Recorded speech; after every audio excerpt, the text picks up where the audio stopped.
যদি কেউ প্রমাণ করতে পারে দরদের একটা লাইন কোথাও থেকে কপি করা আছে, একটা লাইন, পুরো গল্পর কথা ছেড়ে দেন, তাহলে তাকে 1 কোটি টাকা পুরস্কার দেবে।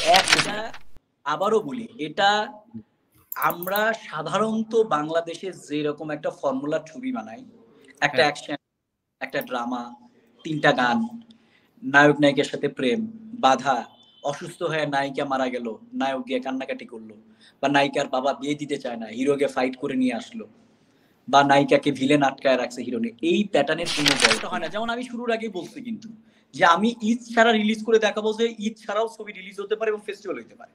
ওটাই আমার টার্গেট। সেটার জন্য মে মাস হতে পারে, সেটার জন্য এপ্রিল হইতে পারে, সেটার জন্য জুন হইতে পারে। আই ডোন্ট কেয়ার যে কখন তুফান আসলো, কখন এই আপনার রাজকুমার আসলো, এটা আমার দেখার মধ্যেই পড়ে না। আজকে দেখেন শিল্পী সমিতি নির্বাচন মানে আমরা একদম কি হচ্ছে, আমরা হিংস্র হয়ে যাচ্ছি। যে যে সংগঠন করুক, কি বিশ্রী ভাষায় কথা বলতেছে, ও তো চোর আছে, ও বাটপার আছে, ওইটা বলতেছে, আরেকজন বলতেছে ও চোর আছে, ও বাটপার। ভাই এখানে চোর বাটপারের কি হইলো? আমি আজ পর্যন্ত একটা মিটিং দেখি নাই, একটা মিটিং দেখি নাই।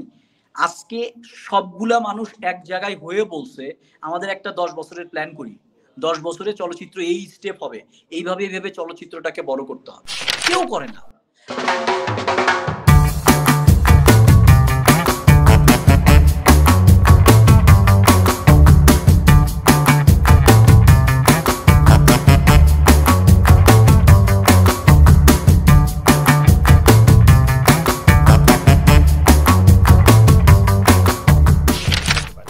ভাই আমি এগুলো নিয়ে মন্তব্য করতে চাই না, এমনি আমার দুনিয়ার দোষ। যেখানেই যাবেন ঘুরে ফিরে অনন্য মামুন এটা করছে, অনন্য মামুন সঙ্গে। আমার কথাটা খুব স্বাভাবিক। ধরেন আজকে আদনান ভাই আছে, রাইট? আদনান ভাই আছে, আমাদের খোরশেদ আলম খসরু ভাই আছে, আমাদের শাহ আলম ভাই, শামসুল আলম ভাই আছে, লিপু সাহেব আছে, আলমগীর সাহেব আছে, পারভেজ সাহেব আছে। এইরকম 20 জন লোকরে লিস্ট করে একটা জায়গায় বসায় দেন না। নির্বাচন দরকার নেই, এই কোটি টাকা। যখনই নির্বাচনটা বন্ধ তখনই কিন্তু একজন আরেকজনের নামে বদনাম বলাটা বন্ধ হবে। আজকে দেখেন শিল্পী সমিতি নির্বাচন মানে আমরা একদম কি হচ্ছে, আমরা হিংস্র হয়ে যাচ্ছি। যে যে সংগঠন করুক, কি বিশ্রী ভাষায় কথা বলতেছে, ও তো চোর আছে, ও বাটপার আছে, ওইটা বলতেছে, আরেকজন বলতেছে ও চোর আছে, ও বাটপার। ভাই এখানে চোর বাটপারের কি হইলো? শিল্পী সিনেমা করবে, ডিরেক্টর সিনেমা বানাবে, প্রডিউসার টাকা লগ্নি করবে, সবাই মিলে বসে চিন্তা করব কিভাবে ছবিটাকে বড় করে প্রমোট করা যায়, রিলিজ করে। এই তো, এই জায়গায় আরেকজনের বদনাম করার কিছু নাই তো। যারা যার বদনাম করতেছে, যারা যার বদনাম করতেছে, ওই শিল্পী কি কোনো প্রডিউসারকে টাকা দিয়ে বলছে সিনেমা বানান? বানান নাই তো। তাহলে বদনাম কেন? ওইটাই, যত সংগঠন হবে তত বেশি এইসবই হবে, আলোচনা হবে, সিনেমা হবে না। আমি আজ পর্যন্ত একটা মিটিং দেখি নাই, একটা মিটিং দেখি নাই।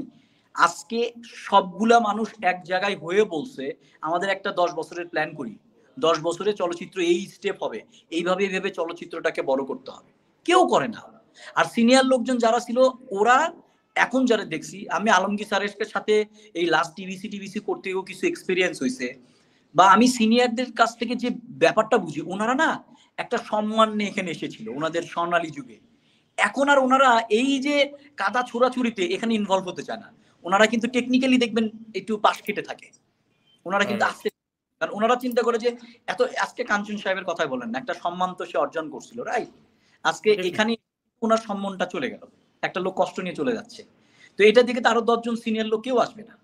ভাই আমি তো আগেই বললাম, আমি নির্বাচনের পক্ষপাতিত্বই না, আমি সমিতি নিয়ে কোনো দলাদলির পক্ষপাতিত্ব না। সমিতির আরে টাকা দিবে, শিল্পী কাজ করবে, ডিরেক্টর ডিরেকশন দিবে, কিন্তু সমিতিতে কি করব? ভাই সমিতি সব জায়গায় আছে, প্রত্যেকটা জায়গায় আছে। কিন্তু ধরেন আজকে ইন্ডিয়াতে ইম্পা মাদার সংগঠন আছে, ইম্পার ডিসিশন মানে সব সংগঠন একসাথে নিয়ে নিবে। পৃথিবীর কোনো দেশে আমার জানা নাই ডিরেক্টর মেম্বারশিপ নিতে 56,000 টাকা লাগে, কোনো দেশে নাই। আমি তো বললাম আমাদের ছবিটা রেডি, আমরা এখন যেহেতু 30টা দেশে রিলিজ করব, আমাদের জন্য নতুন এক্সপেরিয়েন্স। আমরা ওই ডেটগুলোকে একটু বুঝে, সেন্সর হতে কোথায় কয়দিন লাগবে, ধরেন আগামী উইক থেকে বিভিন্ন কান্ট্রিতে সেন্সরের জন্য ছবি চলে যাবে। আচ্ছা, হ্যাঁ অ্যাপ্লাই হচ্ছে, তো ওই সেন্সরের পরে আমরা ডেটটা ফিক্স করব। আমি একটা জিনিস বলি, সেটা হচ্ছে যে ইন্ডাস্ট্রিতে না সাকিব ভাই তো এখন যারা মানে অ্যাকচুয়ালি অনেক বেশি আলোচনা করছে, আমি বলবো তারা ইন্ডাস্ট্রির ইতিহাস জানে না। ইন্ডাস্ট্রিতে সাকিব খানের একই ঈদে 5টা মুভিও রিলিজ হয়েছে, 5টা মুভি ফুল ফ্রিজার ব্যবসা করছে। আমি আপনাকে একটা জিনিস বলি, আমাদের ঈদে 2টো ছবি রিলিজ হলো, সুরঙ্গ এবং প্রিয়তমা, রাইট?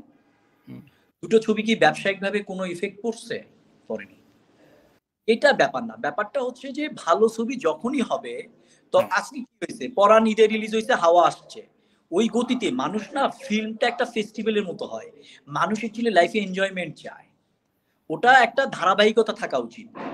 আমি তো মনে করি যে আমাদের দেশে 12 মাসে যদি 12টা গুড ফিল্ম রিলিজ হইতো, সাকিব ভাইয়ের 3টা ফিল্ম, আরো হিরোদের বড় বড় 3টা ফিল্ম, আরো কিছু ইম্পোর্টেড ছবি, তাহলে দেখতেন হলের ব্যবসাটা রমরমা হয়ে যেত।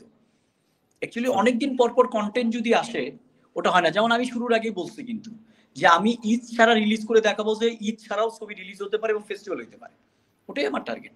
সেটার জন্য মে মাস হতে পারে, সেটার জন্য এপ্রিল হইতে পারে, সেটার জন্য জুন হইতে পারে। আই ডোন্ট কেয়ার যে কখন তুফান আসলো, কখন এই আপনার রাজকুমার আসলো, এটা আমার দেখার মধ্যেই পড়ে না।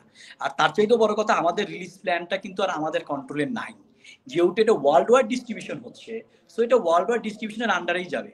আমার শুধু বাংলাদেশ নিয়ে আমি ভাবতেছি, যারা আজকে সাজেশন দিচ্ছে তারা বাংলাদেশ নিয়ে চিন্তা করতেছে যে আচ্ছা বাংলাদেশে এই ছবির পর এই ছবিতে, না রে ভাই, আমাদের আগে থেকেই প্ল্যানিং ছিল ওয়ার্ল্ড ওয়াইড। কিন্তু এটা তা আমার ওয়ার্ল্ড ওয়াইড যখন হিন্দি মার্কেটে রিলিজ করব, আমি তো অবশ্যই একটা পুষ্পার সাথে ক্লাসে যাব না, রাইট? অবশ্যই একটা সিঙ্গামের সাথে ক্লাসে যাব না। আমাকে ওই মার্কেটটাও চিন্তা করতে হচ্ছে যে ওই মার্কেটে অন্তত অন্তত আমি 4টা উইক ফ্রি পাই।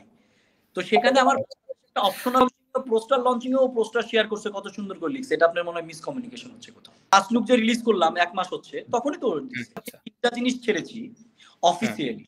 দেখেন রেগুলার আমি অ্যাজ এ ডিরেক্টর স্ট্যাটাস দিচ্ছি, that is different issues, right? কিন্তু অফিসিয়ালি কি, আমরা একটা ছবির অ্যানাউন্সমেন্ট করেছি, সেটা সে শেয়ার করেছে। মাঝখানে একটা ছবি আমরা ভাইরাল করেছি, রোমান্টিক, সাকিব ভাই এবং ওর, সেটা সে শেয়ার করেছে, সাকিব ভাইও শেয়ার করেছে। লাস্ট আমরা ফার্স্ট লুক ছেড়েছি, ফার্স্ট লুকও শেয়ার করছে,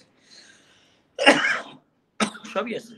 আবারও বলি, এটা আমরা সাধারণত বাংলাদেশে যেরকম একটা ফর্মুলার ছবি বানাই, একটা অ্যাকশন, একটা ড্রামা, 3টা গান, নায়ক নায়িকার সাথে প্রেম, বাধা, অসুস্থ হয়ে নায়িকা মারা গেল, নায়ক গিয়ে কান্নাকাটি করলো, বা নায়িকার বাবা বিয়ে দিতে চায় না, হিরোকে ফাইট করে নিয়ে আসলো, বা নায়িকাকে ভিলেন আটকায় রাখছে হিরোনে, এই প্যাটার্নের কোনো গল্পই না, যেটা সবাই চিন্তা করতেছে। আমার খুব মাঝে মধ্যে অনেক স্ট্যাটাস দেখি, এটা তো অমুক ছবির কপি, আপনার প্রোগ্রামে বলি, যদি কেউ প্রমাণ করতে পারে দরদের একটা লাইন কোথাও থেকে কপি করা আছে, একটা লাইন, পুরো গল্পের কথা ছেড়ে দেন, তাহলে তাকে 1 কোটি টাকা পুরস্কার দেব। 1 কোটি টাকা, একটা লাইন, আমি কিন্তু গল্পের কথাও বলিনি, একটা লাইন, একটা লাইন মিলাই দিবে যে এটা তো অমুক এরকম ছিল, একটা লাইন, তাহলে পুরস্কার দেব। বলি আমার ছবিতেও সাকিব ভাইকে যখন বললাম আমরা মিশা ভাইকে নিতে চাই, একবারও কোনো কথা বলেনি। আর সবচেয়ে বড় কথা, সাকিব ভাইয়ের মধ্যে ইদানিং একটা ভালো জিনিস আমি লক্ষ্য করতেছি, সাকিব ভাইয়ের সাথে আমার পরিচয় তো অনেক দিনের, এটা তো আপনি জানেন। আমি ডিরেক্টর এখন হইছি, কিন্তু তার সাথে অ্যাজ এ স্ক্রিপ্ট রাইটার আমি 33 স্ক্রিপ্টে কাজ করছি রাইটার হিসেবে। এবং তার যে প্রথম ছবি ক্যালকাটাতে, হ্যাঁ, নবাব, ওটাও কিন্তু আমার সাথে এগ্রিমেন্ট ছিল, কারণ এসকে মুভিজ তখন আজিজ ভাইয়ের সাথে আমাদের সাকিব ভাইয়ের একটা বাদাবাদি ছিল, আজিজ ভাই সাকিব ভাইকে নিবে না। আমি কিন্তু অশোক ধানুকাকে আমি ফাদার বলে ডাকি, এটা তো জানেন।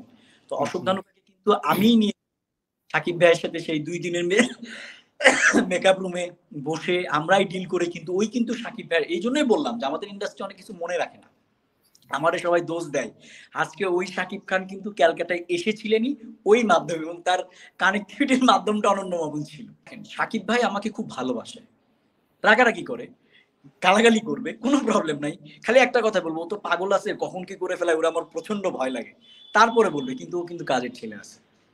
এটাই আমি, অনেক জার্নালিস্টের আমি ফোন পাই, এটা কোশ্চেন করলেন না, যেহেতু প্রশ্ন উঠালেন না, আমি বলি, অনেক জার্নালিস্ট বলে হ্যাঁ সাকিব ভাই তো সিঙ্গারের ব্যাপারে রেফার করেই করেন। নেভার।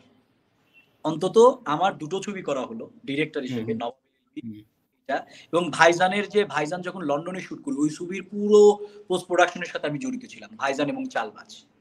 আচ্ছা, ওটা তো জানেন আপনি, আমার প্রোডাকশন থেকে রিলিজ হয়েছে ঢাকায়। তো তখনও আমি দেখছি সাকিব ভাইয়ের কোনো ব্যাপারে নাই, এগুলো মানুষ বলে আর কি। একটা জিনিস শুধু বলি, মানে এটা পার্সোনাল ওপিনিয়ন, সেটা হচ্ছে যে আমি কিন্তু গত 1 বছরের সবচাইতে বড় বড় ছবিগুলো আমার হাউস থেকে ডিস্ট্রিবিউশন করা, সুরঙ্গ ডিস্ট্রিবিউশন করা ছিল, হিন্দি ছবির কথা বললাম। যে অ্যাজ এ ডিস্ট্রিবিউটর আমি একটা জিনিস ইনফর্ম করতে চাই, সেটা হচ্ছে যে কোনো ছবির জন্য কোনো ছবি এফেক্টেড হয় না, বরংস একটা ছবি যখন ভালো যায়, জাস্ট আমি একটা উদাহরণ দিই, ছোট করছি না, পহেলিকার কথা বলি। পহেলিকা যদি ঈদ ছাড়া অন্য সময় রিলিজ হইতো, ওর রেজাল্ট অনেক বেশি খারাপ হইতো। বিকজ অফ দুটো ছবি ভালো গেছে, সুরঙ্গ এবং প্রিয়তমা। মানুষ কি হয়, একটা মানুষ সিনেপ্লেক্সে যাইতে 500 টাকা, আর আপ অ্যান্ড ডাউন সিএনজি কিন্তু এখন রেট হয়ে গেছে, আপনি আপনার বাসের থেকে সামনে চায়ের দোকানে যান, 200 টাকা চায় বসে থাকবে, বাটার রেটের মতো হয়ে গেছে। তো একটা মানুষ ফোন করলেই 500 টাকা লাগে। তো 500 টাকা যখন একটা মানুষ স্টার সিনেপ্লেক্সে বা রাইফেল স্কোয়ারে বা এরকম সিনেপ্লেক্স গুলোতে যায়, ফ্যামিলি নিয়ে গেছে, সে কিন্তু আর ব্যাক করে না। ধরেন সুরঙ্গ, ধরেন প্রিয়তমার টিকিট ছিল না, তখন কিন্তু সে অবশ্যই আরেকটা বাংলা ছবি দেখে ফেলছে। তো এটার ব্যাড এবং গুড ইফেক্ট আছে। কন্টেন্ট যদি ভালো হয় তাহলে এটা মজা আছে, কন্টেন্টের জোরে তখন বের হয়ে যায়। ছবি হচ্ছে চা খাওয়ার মতো, আপনি একটা চা খেতে ভালো লাগছে, নেক্সট ডে কিন্তু চা খাইতে যাবেন।